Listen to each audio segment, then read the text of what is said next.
Hello बच्चों, आप सब कैसे हो। आई होप कि आप सब अच्छे होंगे। इस कहानी का नाम है अनपढ़ बहू की कहानी। एक छोटा सा गांव की एक पुरानी पगडंडी से होते हुए एक छोटा सा कच्चा घर आता है, जिसकी दीवारों मिट्टी की है, लेकिन उसमें जो रिश्ते हैं बसते हैं वह पत्थर से भी मजबूत और कभी कभी कांच की तरह नाजुक होते हैं।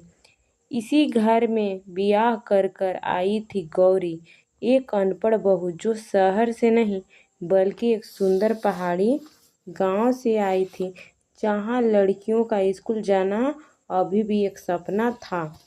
गौरी एक चेहरा मासूम था, आंखों में अगणित सवाल और दिल में ढेर सारा डर।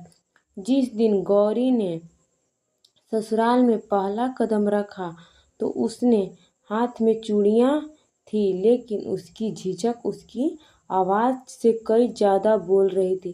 सास ने उसके पैर छुआए, हल्की सी मुस्कान दी, लेकिन आंखों में तिरस्कार था, जैसे कह रही हो, ये क्या ले आए हो, पढ़ना लिखना तो आता नहीं है, हमारे घर का क्या करेगी। गौरी चुपचाप कामों में लग गए, सबकी बात मानती, बिना जवाब दिए हर ताना सह लेती। वह हर सुबह सबसे पहले उठती, आंगन में झाड़ू लगाती, तुलसी को पानी देती और रसोई में बिना किसी शिकवा के जुट जाती।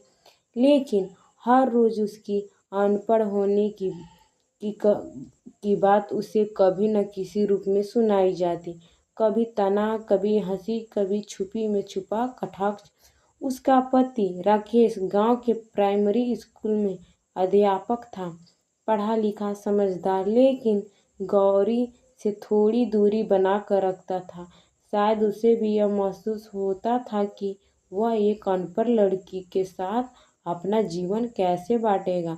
लेकिन समय के साथ धीरे धीरे कुछ बदलने लगा।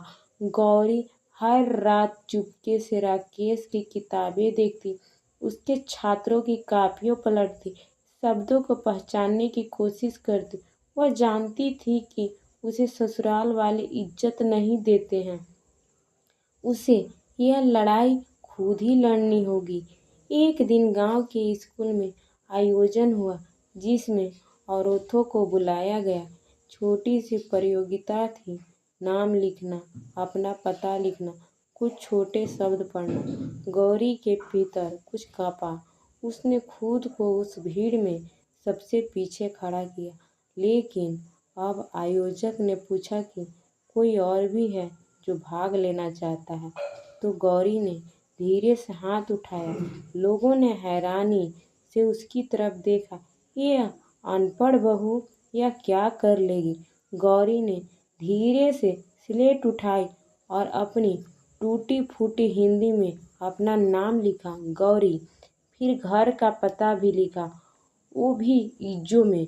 वहाँ खड़े लोग पहले चौंके, फिर तालियां बजाई, लेकिन घर आकर जब उसकी सास को पता चला कि गौरी ने स्कूल में हिस्सा लिया, तो गुस्से में उसने कहा, अब तो हम